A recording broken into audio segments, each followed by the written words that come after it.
Welcome to Spirituality Gone Wild. That was La Diva, all the way straight from Switzerland. You could have seen her yesterday on Saf Buxy's show, or you can see her tomorrow morning on Women Rising, straight on Unify, and also simulcast right here on Spirituality Gone Wild. Good morning! I am Debbie G. It's time for a Cuppa Grata. That's with a shot of expression and two squirts of reality. Today, I have an extraordinary co-squirt. We have a crystologist in the house, along with she does many, many other things. Welcome to the stage, Reverend Angie LaRue. Welcome, Good Angie. morning, Debbie. Good morning, everybody out there in Spirituality Gone Wild Land.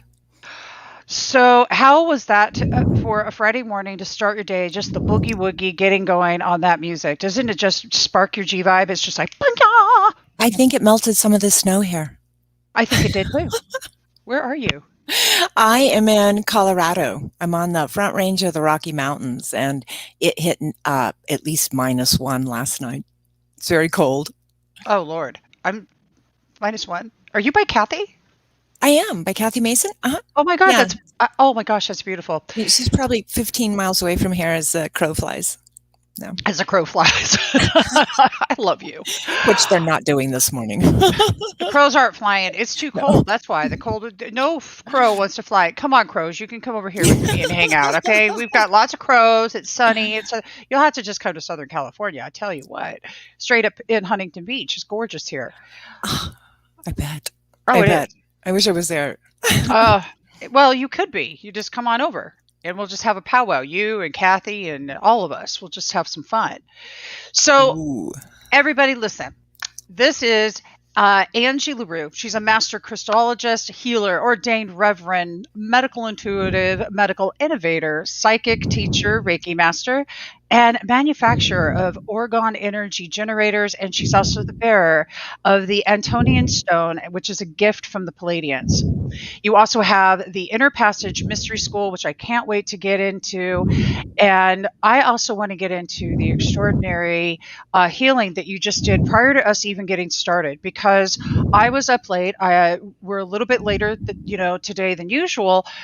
And you gave me just a quick jolt of, okay, let's memory focus, get it straight. And I loved that. So for the audience, just share this out, because I think if Angie is open to this, that maybe we'll do a group conscious a mental awareness, mental clarity. How does that sound? We can do that. We can do that. Yeah. I love that. Okay, so everybody wants to know, how in the world did you step into so many different realms of your gifts? My guess is, Debbie, and I'm still patching that together, right? Like, how Yeah, does this right, even right, happen yeah. to a human? But my guess is that there had been many past lives, which at the time of awakening, I didn't even believe in that, and did shortly afterwards, in which I had opened certain gifts. And so this lifetime, when I had a radical, spontaneous conscious awakening, I basically got smacked by God, the God smack. My ego shut off so much that all the gifts rushed back in. And I had recall of a great many lives in the Lemurian epoch, Atlantean epoch, and current epoch. And prior to that, I didn't even know those other epochs existed. Okay. So it was a lot of stuff that when the ego shut off, a lot of stuff rushed in. Nature hates a vacuum, and all the stuff rushed back in. And then there was this kind of total surrender that I did, because life altered completely. My life blew up. In fact, my 20-year marriage dissolved, and I suddenly had 2 suitcases in my hand and no idea where I was heading. Yeah. And all I could do is listen to, the voice of spirit. And in that incredibly open, vulnerable, childlike state, spirit was able to train me for 5 years as well. And so I'm guessing, and I just keep not saying no. I think that's the only agreement that the ego has really left, is to not say no, just to stay open. I'm really appreciating that.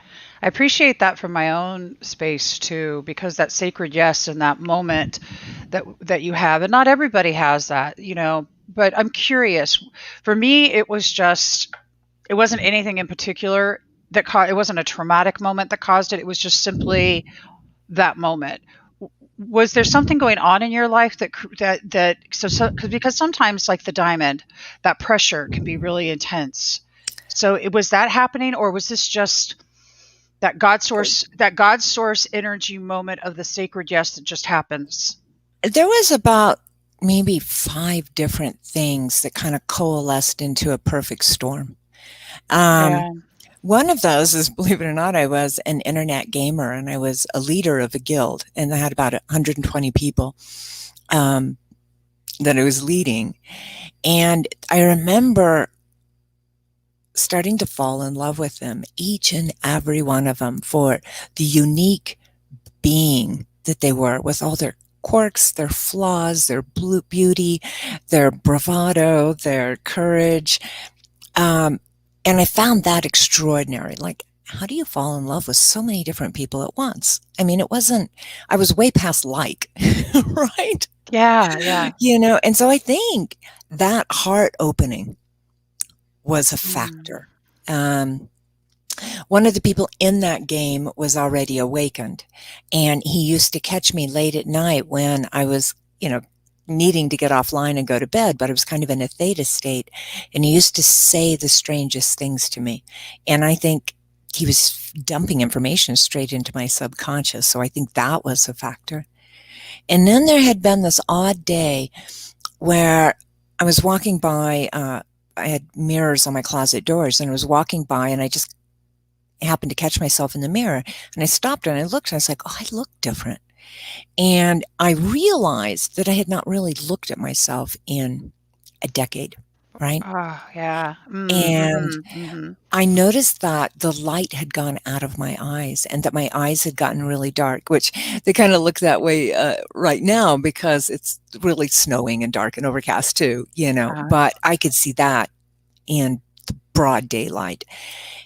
That, that twinkle in my eye that had been there when I was a child was just gone. Mm. And I felt this incredible, profound wave of sadness.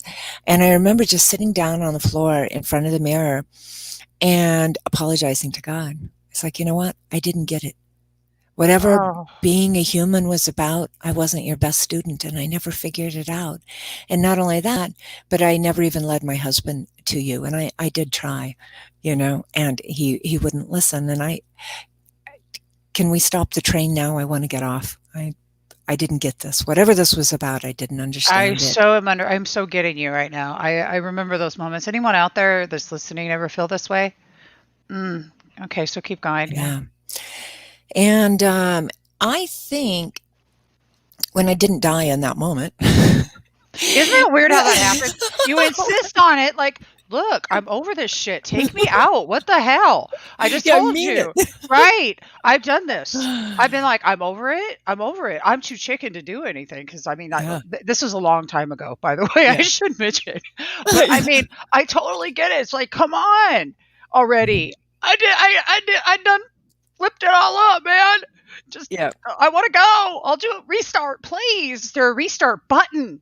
Right. No, there's not. Yeah. Cheers. So I think I was just going to quit eating. I think I was just going to quit eating and slowly and quickly fade away. Right? Oh gosh, yeah. So I'm loving you. And I even gave the music that I wanted played at my funeral to the choir director. And God bless your heart. Oh yeah. Yeah. I was very serious.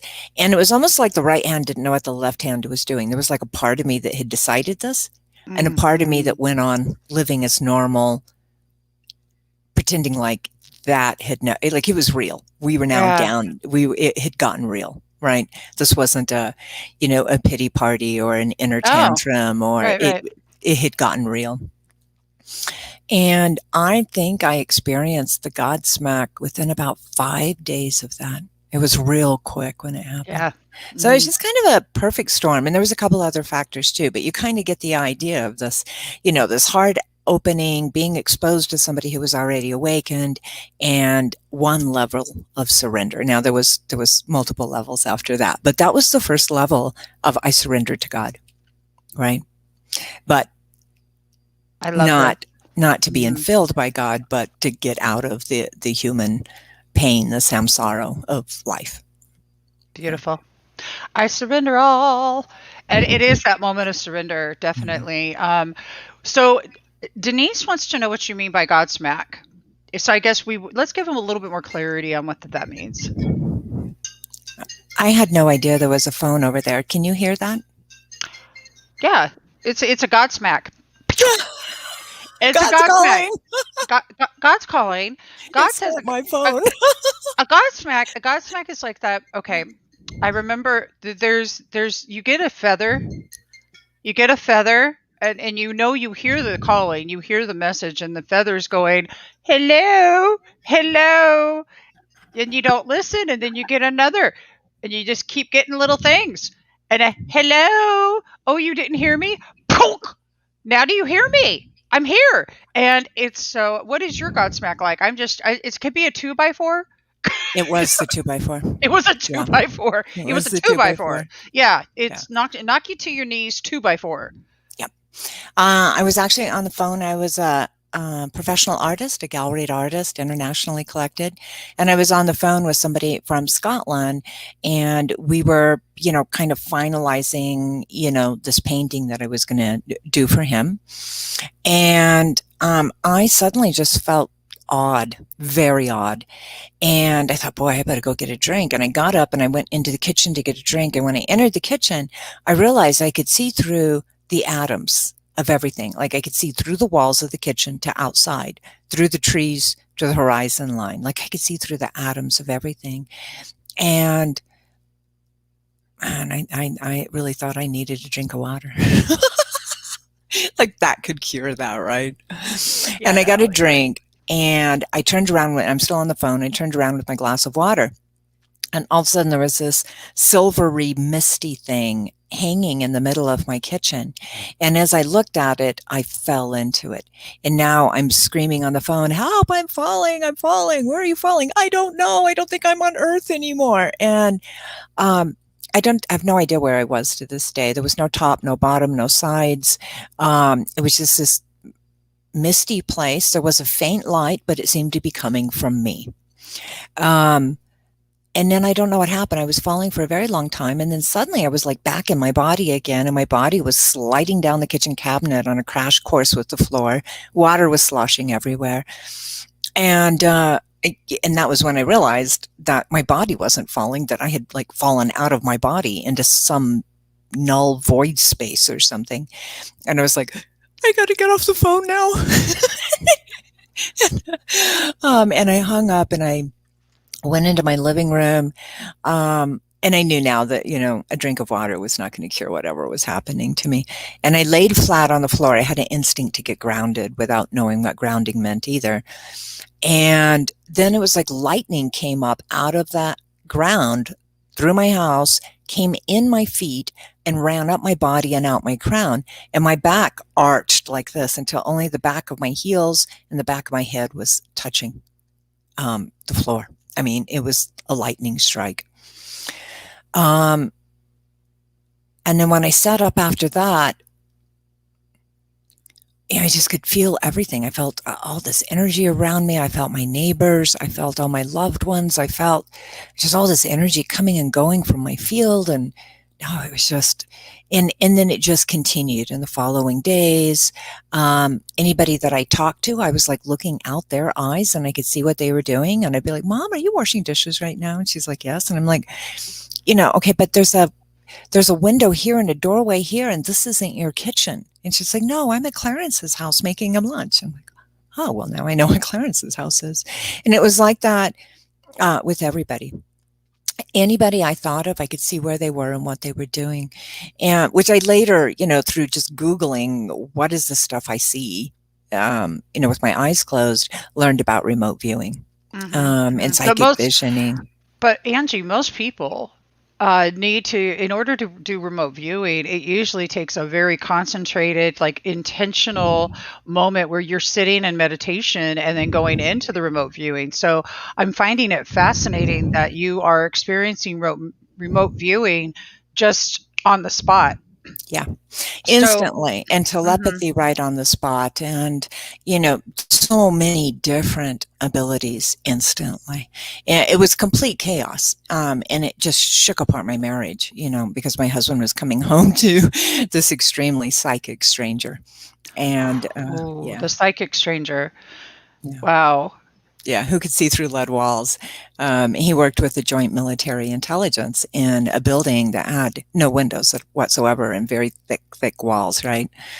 And I could have drawn you the floor plan of where he worked. So yeah, it just shook apart our marriage. It was no way it was going to survive all of that, right? Right, right. Well, and the thing is, it's alignment, right? It's really not about the human being, it's about the alignment. And sometimes things are just no longer aligned.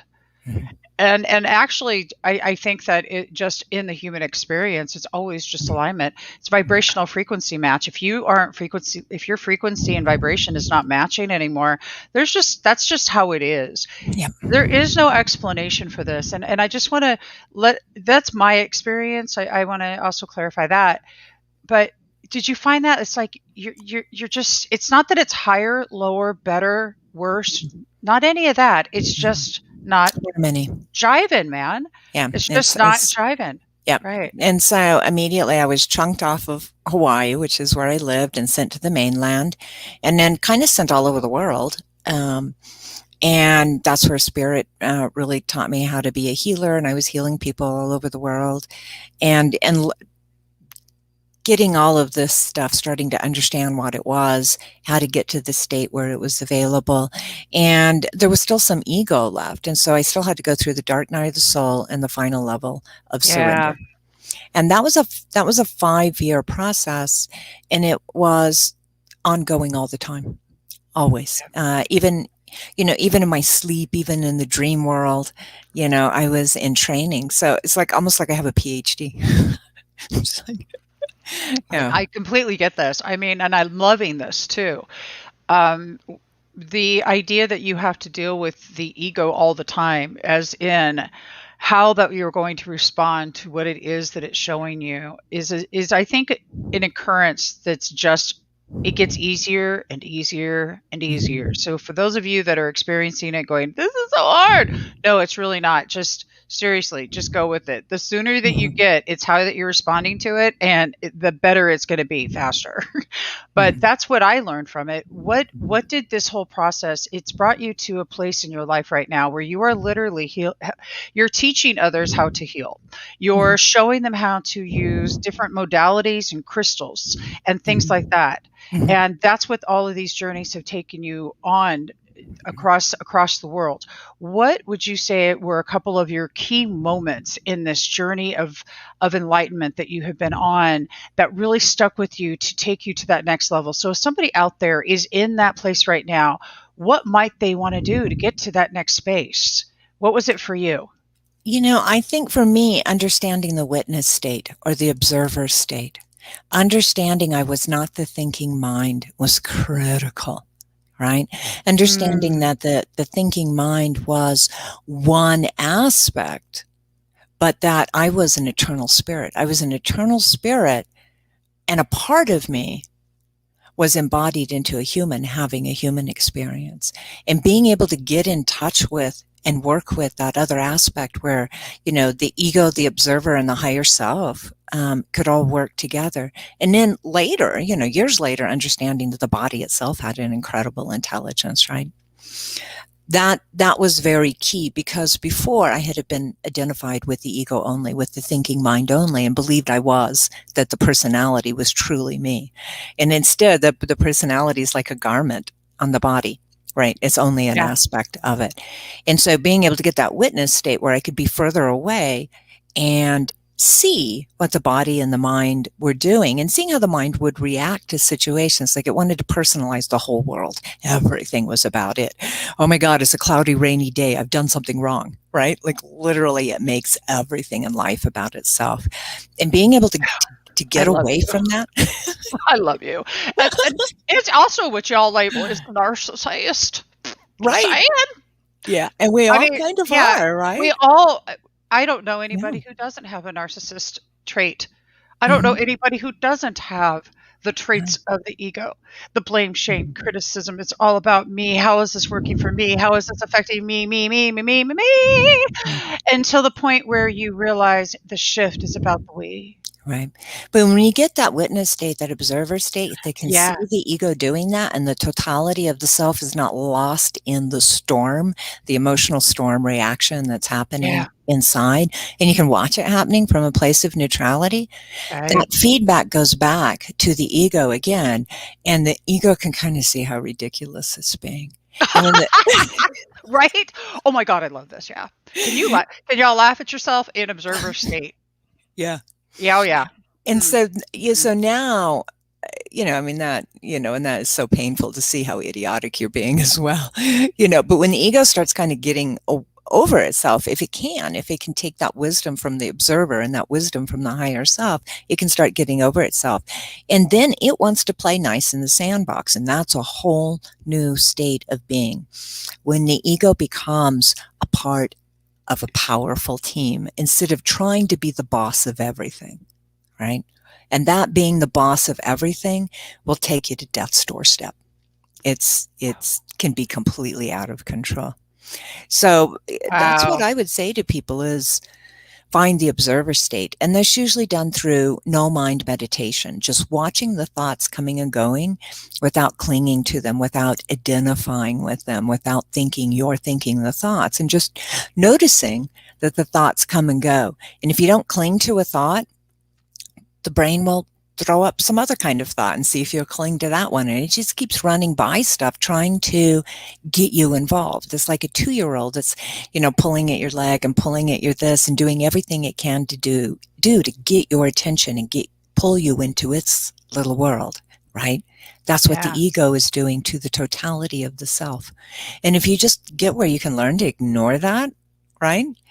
In a loving, compassionate way, just understanding that's what it does. That's the operating system. That's how the program was built. Then this whole different experience starts happening where a teamship is formed. Now there's not one voice at the boardroom table. There's a committee and everybody gets a vote. And with the totality of yourself in each different part giving the input of what it sees from its position, from its view, you can make the best decisions. You can get in flow with life. And then it's like you're in a flirtation with the universe, and the universe is throwing flowers to you. I love you. I'm appreciating this so much. Music is what I'll play this game with spirit and the universe just in the car, Okay, this next song's for me. The love song from the universe, and it's almost Valentine's Day. If you're single like I am, and are you still single too?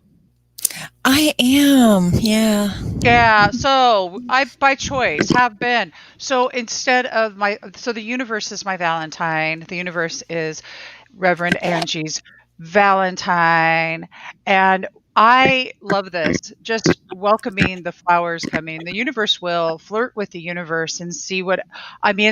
It's a beautiful experience to listen to love songs and to just know that they're for you. It also brings a whole new connotation to the whole idea of a love song when you're getting it straight from source and you're listening to that. I want to recognize Steve Weber, who's in our audience right now.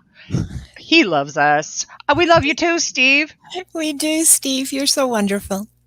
Hi, Steve. And if anybody has missed the American Gumption show, just go back and watch the replays after we're done. And good morning to Kelly Bird and Denise and Jed. Hi. I love this. This is so great. Universal flirtation is a beautiful good day. Hi, sweetie. And Katie loves to talk back. Let's listen and talk back to the birds. I like that too. Me too. Yeah. I Yeah, have a whole nature's amazing. relationship going with birds, actually. Yeah. Do And you? Yeah. trees. And trees. Trees.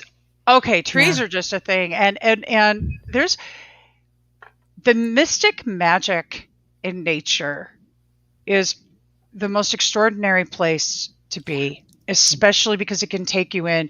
If you want to, if I don't know how to get in the observer state, that right there is how you do it. Just go out and get into that mystic magic of what nature is and just listen to the Mhm. sounds, smell the air, intentionally feel the ground.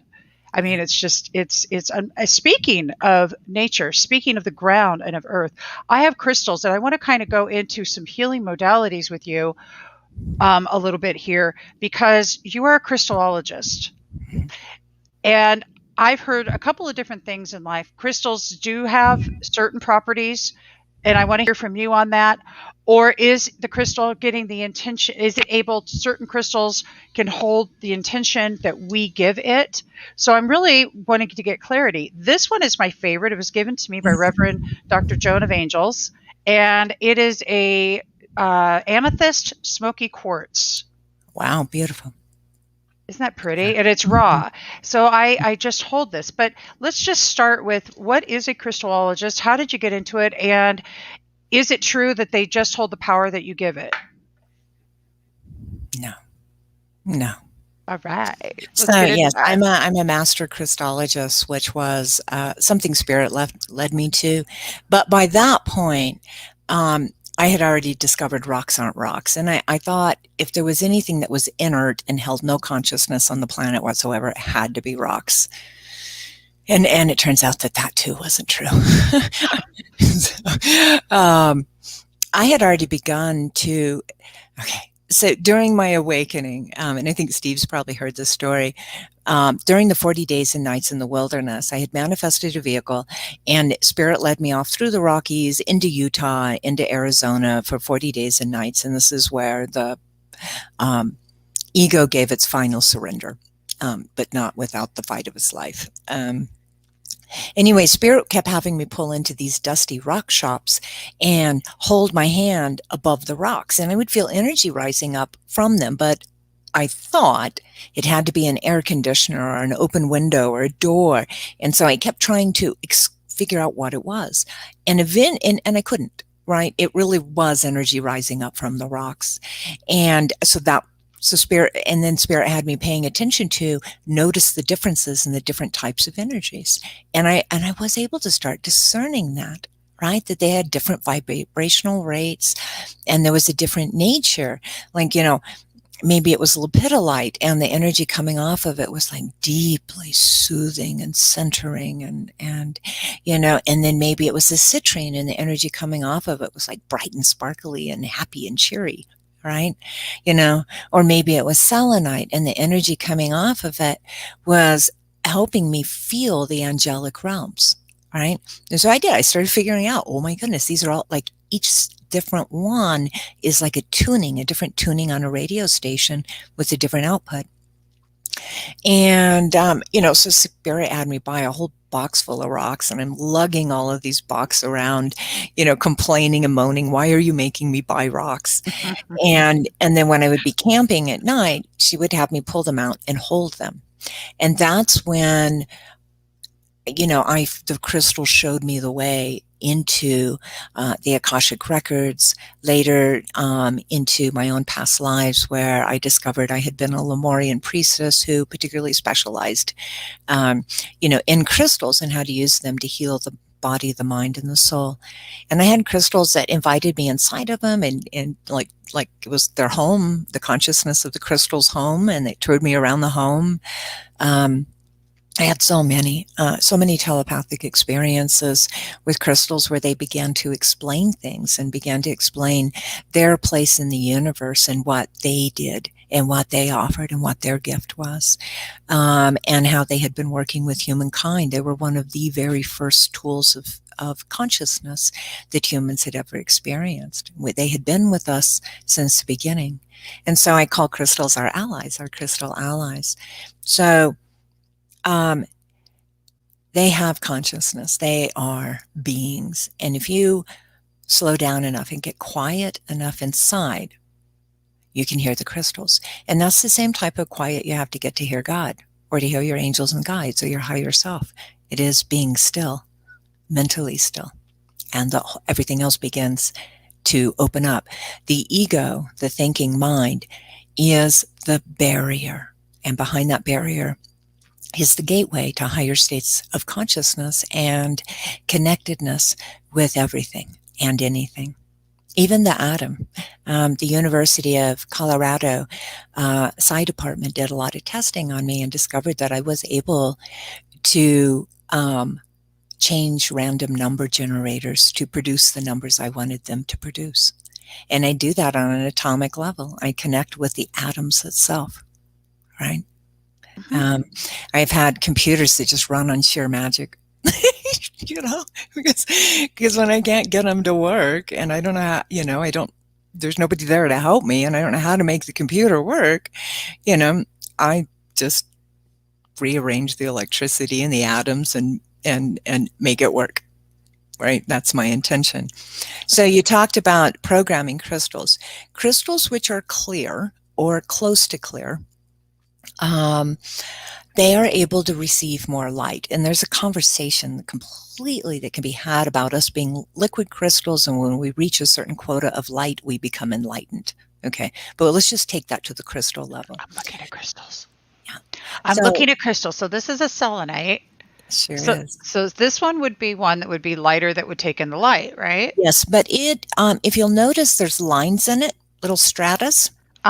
There is. So that moves energy so quickly that the selenite itself cannot hold programming because the energy flows so flat at the speed of light through it. So it can't hold programming, but it already has its own programming. And selenite is a bridge to the fifth dimension. So, if the third dimensional reality has, I'm trying to figure out where my hands are in the camera. Here we go. If this represents the third dimension right here, and these are like notes on the piano, the selenite is the highest up on the register before it becomes the fourth dimension. Okay. And so, but it actually bridges to the fifth dimension because the fourth dimension is not that much different than the third dimension. And so for high states of spirituality and gridding places and setting a holy space that angels and guides and benevolent beings and our higher selves can easily come and go through, selenite is key. It's a temple stone as far as I'm concerned. Okay. But if you'll look at like quartz crystal in particular is probably one of the best ones because it's sure that one looks like rose quartz. It's rose quartz. And I'm not sure what that one is. It's a rose quartz as well. It's a rose quartz as well. So that's programmed basically to the frequency of love, Gaia's love, the Earth's love itself, which is close to 528 hertz. There's no point in doing any programming in that. That's really great. It's just good. Okay, I don't have any of the clear ones. So the clear one. You do have that one, which is smoky amethyst. Oh, the smoky quartz. Yeah, the smoky quartz. Yeah, now that does hold a little bit of programming already because it has the amethyst in it and it has the smoky part of the quartz in it. But you could amplify the programming on that one because the mineral programming is pretty light. There's a lot of light that's passing through that one. And so when you're programming something, you drop into the state of consciousness that you want it to be. So if you want it to be, heightened awareness and expanding love, you have to become that, right? So you meditate, you do whatever you need to do to be that, emoting that, and then you hold the crystal and you're telling it, and you're going to hold it for a while. And tell it, this is what you wanted to output. Take this feeling, be this feeling. And as the energy flows through you and comes out of you, this is the feeling that's going to come out of you. And you keep doing it and you keep holding that. And, after, 12 minutes, 20 minutes, it kind of depends. The more occluded it is, the harder it is for it to take the programming. So it really has to do with light. How easily does light flow through it? Which is the same can be said for us and the awakening of consciousness, right? Yeah. So if when we're in our God's source conscious space, our mind and heart coherence is in place, we're able to then not only bring in the light, but shine it brighter for others. But we're in a dark space of shame, blame, guilt, criticism, and downright down the spiral. The light just isn't emanating or getting in. So this is a black tourmaline, I think. Black Or, tourmaline, or yeah. no? It's Black, kind of shiny like galena. It's a little, my or is picture this of it? you is like this big, so it's a little hard to tell. Oh, is it? Darn. Okay, well, it's black. Oh, I see the striations now. That is tourmaline, yes. So that is grounding. But the thing I really like tourmaline for is psychic protection. It helps hold your field as your field instead of, whoever's near you, you're absorbing their energies. Oh, I didn't know. I knew that it was for grounding. I didn't know that it was for that. That's really, I love that. That's my favorite thing. If I want a grounding stone, I'll probably go to obsidian or something like that. Psychic protection, though, I go to tourmaline. Yeah, it's brilliant at that. You know, what's interesting is that I'm holding in my hands two different stones, right? And they feel different. Like as I move my hands just like this, you can feel this one's heavier. Yeah. And it's not necessarily, they're not heavier in weight. You can just feel it has a stronger pull down versus this one has just a lighter, airier. Well, it's love. It's airy. You know what's fun is when you hold, and I don't have crystals with me, but I'll just use my little hair clippies. When you put one crystal in one hand and one in the other, you've created a circuit. The energy flows through you, right? Mm-hmm. Mm-hmm. And so you can play with crystals and put one in one hand and one in the other and feel what that feels like. Some crystals don't get along with each other. Their frequencies are not coherent with one another. There's discord, and you'll feel that agitation a little bit inside of yourself. Other ones their pulse rates are in sync. Their vibration is in sync. There's harmony, and it can be an extremely beautiful, wonderful experience and knock you into higher states of consciousness even. The crystal kingdom is such a great kingdom to explore, and everyone has a different set of frequencies. And then they consider us a liquid crystal. Okay. And so when we're not feeling well, or we're having, a difficult day with our ego or whatever, we can hold a crystal. And now remember, it's just a little being compared to how big we are. And so it takes it a little while to start altering and clearing out and bringing us into harmony again, right? So don't expect it to do it in 2 minutes, because it's a little thing, right? I love that. But what I also love is that you're bringing up our crystalline body. And you bring up the crystalline body, and you're like, just think energetically. Think about the energy around us, and everything that you just talked about how even the crystals, sometimes they're not aligned with frequencies. The same with people, and this is one of the most important things that I've been learning lately. It's like, rather than judging their being present or not being present, or being here or not being here, I realize it's alignment, and there's nothing to it. It means nothing. It literally it's not fitting in the scenario of the alignment. Boom, that's it. But crystals, I think that it's very interesting how that we can transfer this over to the human experience in working with crystals. But I also love the healing properties. Is it true that amethyst helps us with our psychic abilities and to tap into getting messages and whatnot? Yeah, sure. It does. There's a number of crystals that fall in that category. And of all the crystals that fall into that category, amethyst is probably the easiest one to get a hold of. So I recommend it. Another one that I saw you have there is the labradorite. I particularly like labradorite for that word. This one here, actually, what's interesting, I went into a shop here in Huntington Beach, and I'm like, I saw this, and I just had to have it. It was just beautiful. I was just like, oh my gosh. So when you have that experience of, I have to have that. I have to have it. I had to have it. You need to So meditate pretty. with it. You need to spend a lot of time with it because it has a set of frequencies that you're low in or don't have. And that's its gift to you, is to give your body and your field the memory of that so that you can use it. Right? Brilliant. I Yes. love that. So Yes. like if you look at life as a, piano, different keys, different crystals represent different keys.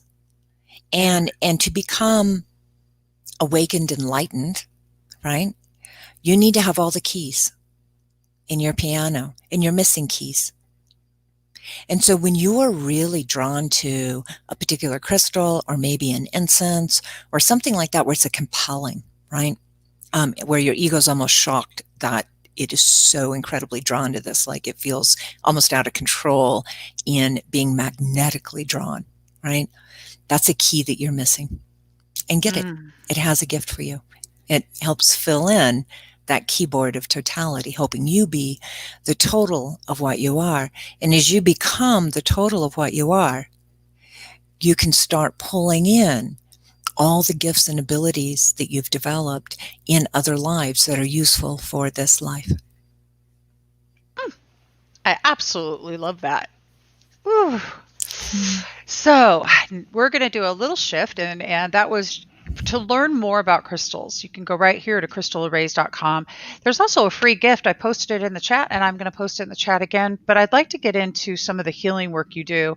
I know we're just kind of skipping and doing little brief intros to the work you do, but you do so many beautiful things. And I want to kind of touch on this next piece because I experienced it for a split second. But let's talk about this healing modality and how that you're working with people and how that you are bringing the energy through and what that means. So I do that in a number of different ways, and I'll just kind of headline that real quick. One of them is crystal arrays. That is crystals put in circuits. The particular circuits are like a circuit board, and how the circuit board is built is going to depend if something's a microwave, a stereo, a camera, a car, whatever. Okay, so different arrays do different things. You can see some of those on my website, and the transmissions of those are available there. I also stream energy out of my hands to heal people. I also have the Antonian stone, which is a gift from the Pleiadeans, which is a 12th dimensional implant in my right hand, which allows me to take the DNA blueprint when somebody holds their hand up to mine of their body. And then when the stone is turned on, it makes a holographic display of the body.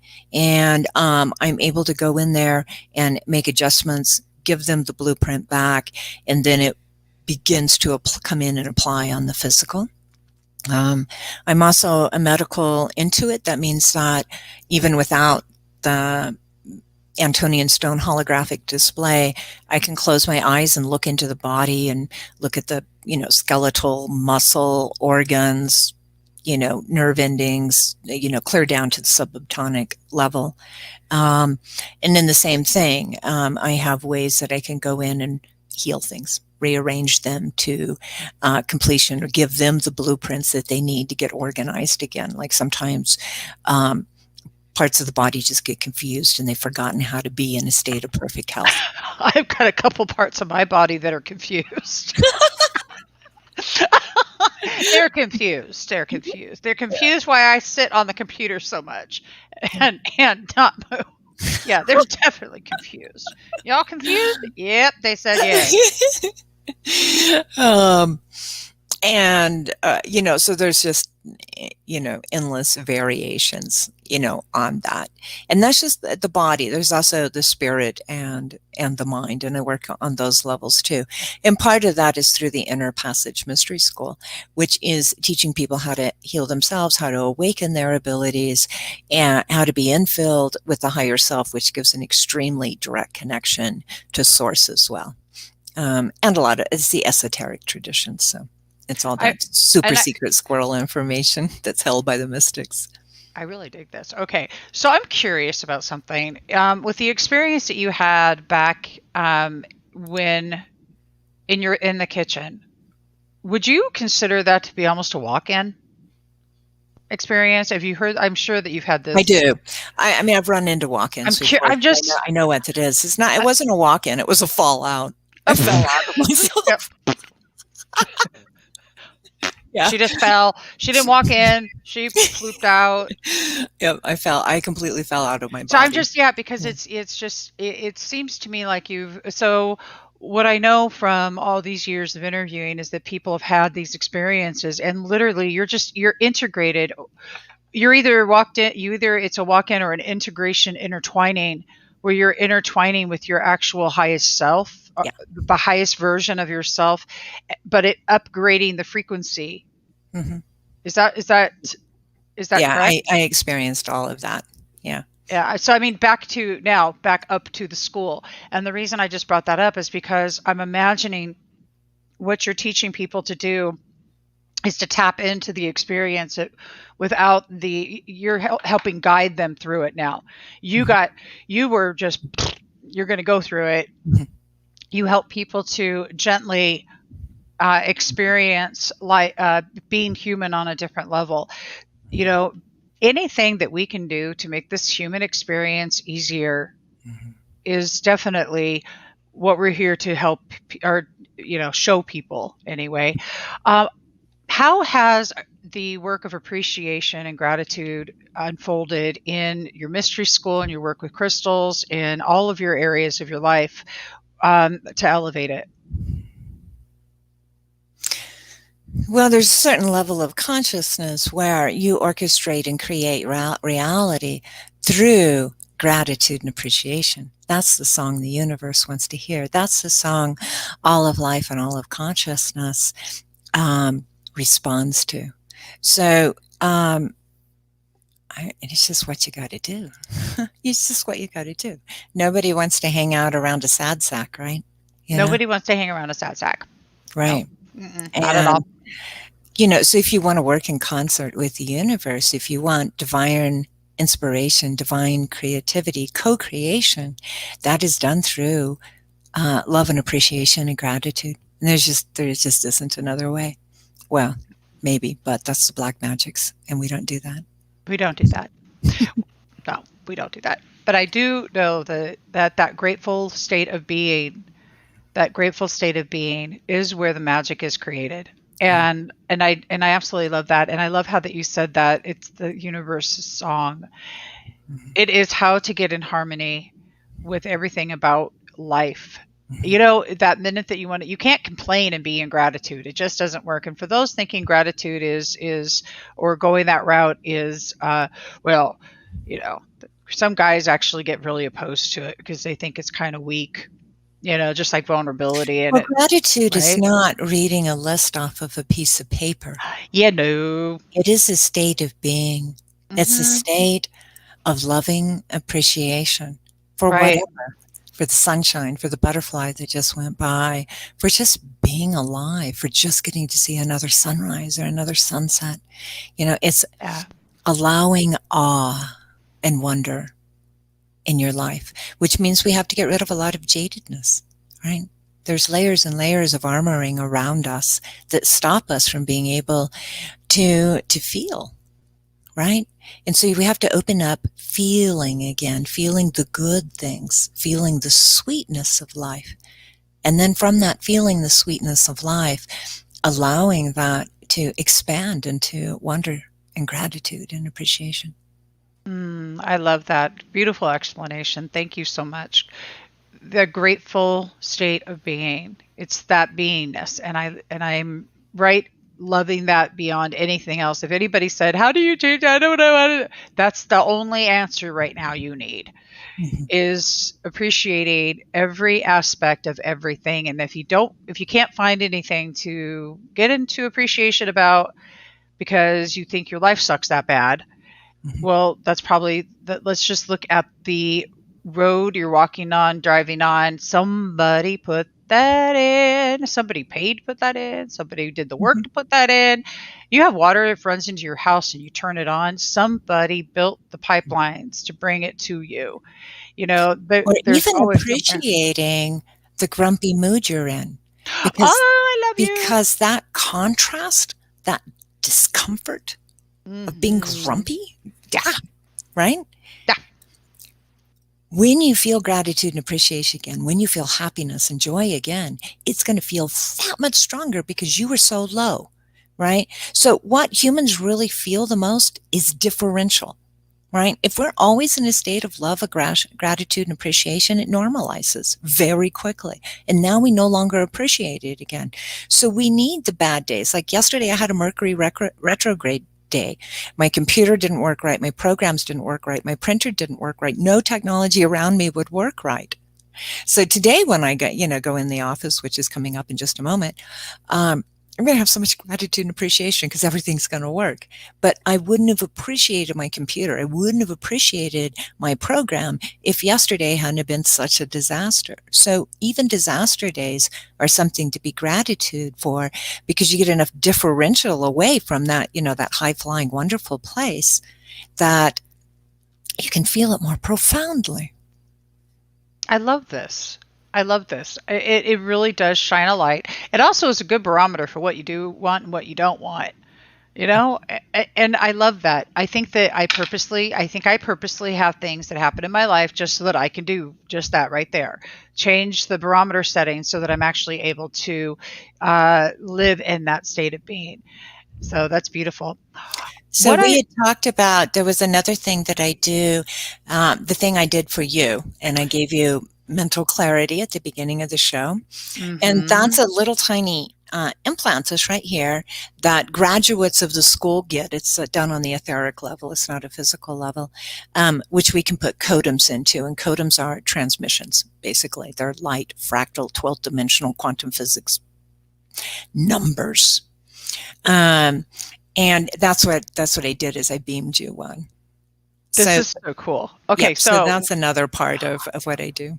I love this. And for those that are on right now, we have a short time left, but I'm wondering if I could just kind of give this over to you and let you take everybody through just a few minutes of a meditative healing state and just give them a sample of what you do. Okay, I tell you what. So I'm not going to use the beamer because due to the shortness of time, I'm going to make a codem cocktail. I'm going to put a whole bunch of them together using what we call the 8-ball. So as I load those, because it's kind of like an old-fashioned computer where you have to load the disk in, right, to give it its brain. As I load those, can you lead everybody on just a quieting, moving out of that headspace into feeling energetic place? Mm-hmm. Okay. Beautiful. So I just welcome everybody, wherever you're sitting right now, to just take a deep breath in and hold. 2, 3, 4.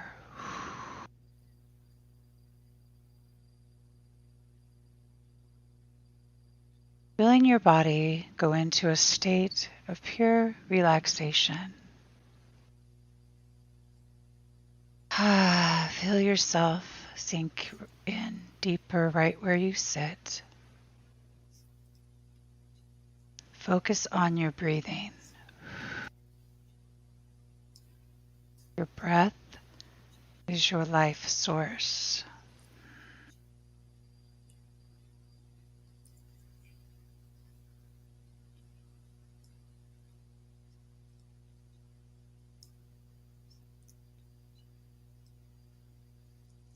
Gently allowing the energetic healing to envelop your body. Breathe in. Hold 2, 3, 4.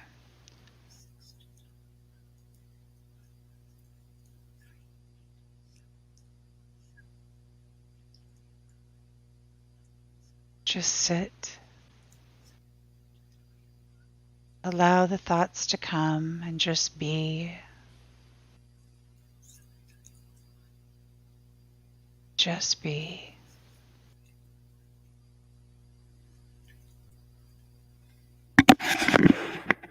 All right, here they come. This is alignment and synergy, fun, being in the flow. It is also a codum they call the Jesus codum. It's this beautiful, soft, lovely energy. And then there is also one for realizing there is only one. Now here they come. Activate, enhance, amplify, expand. 5, 3, activate.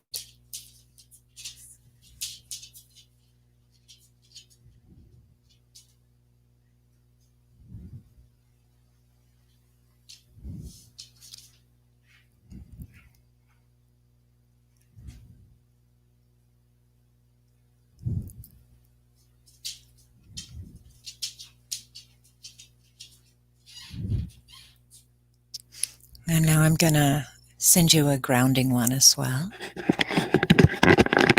So just notice what you're noticing. What changed for you? What do you sense? What kind of shift happened?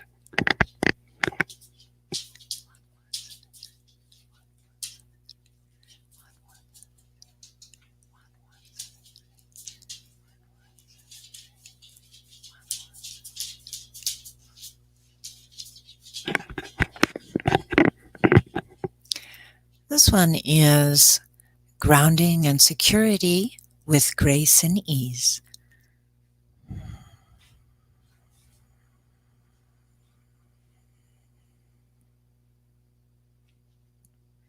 Activate, enhance, amplify, expand.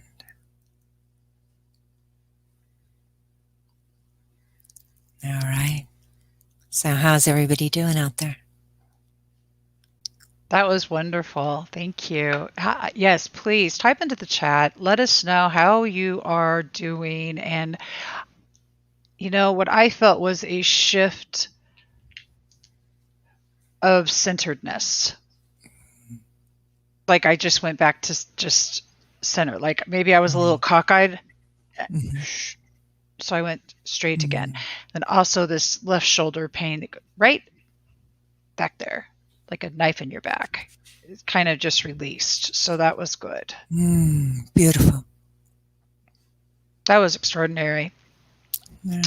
So those are Pleiadean codums, and they're just energy sets, fractal sets of binary light transmission energies. Yeah. Beautiful. And how do you use sound healing with this too? I don't. There's so many people that have mastered sound healing out there that I don't need to do that. I work with the Pleiadean energies, and I work with the crystalline energies, and those are a lot rarer, Yeah, definitely. I really, this was an extraordinary interview, and you brought forward so many beautiful modalities and the different types of work you do. I love that Denise says that her tingling is in her hips and hands, and they're a little bit, I guess they're tingling. They were numb. So yeah, energy will feel tingly. You'll feel it up through your head. You'll feel it in different areas of your body. And, all I can say is it's not going to hurt to try. Not going to hurt to try. But if you're looking to advance your abilities to tap into your own healing systems, if you're looking to learn more, please visit crystalaways.com. And also we had posted into the chat. You want to tell them what the free gift is that we have posted? Yes. And there is also a contact me page there, so you can reach me through the website. And the free gift, I believe, currently is a crystal array. It's just a short transmission of one. You just kick back, relax, you listen to it, and the crystal energies flow over you and infuse you. And I think the one that's available right now is called the Tao. And I don't remember, it's like maybe a 12-minute transmission. Usually a transmission is more like a half an hour to an hour. So it gives you a little sampling, and you can always loop it and play it again. Once you download it, it's yours, and you can, put that back to back and receive a whole treatment. Oh, wow. That's awesome. I'm absolutely loving that. If anyone's curious, the voice is one of the most healing tools on the planet. So, Oh, I do use my voice, yeah. actually. I have a very hypnotic voice, so I can really soothe people with my voice. You sure can. Absolutely. And that's why I'm thinking those transmissions, that's what was coming to me, is that through your voice and through the transmissions that you're able to do that. And Tanya Williams says that she felt like an expanded star. Ooh, yes. I love that. So everybody, I love you. Thank you for being part of an extraordinary Cuppa Grata, where we've learned so much about crystal energy and Reverend Angie LaRue. And I want to appreciate you, Angie, for being present, for showing up, and for being here today. You are awesome. Thank you. Thank you for having me. Thank you all. Bye, everybody. See you tomorrow morning. Women Rising on Unify.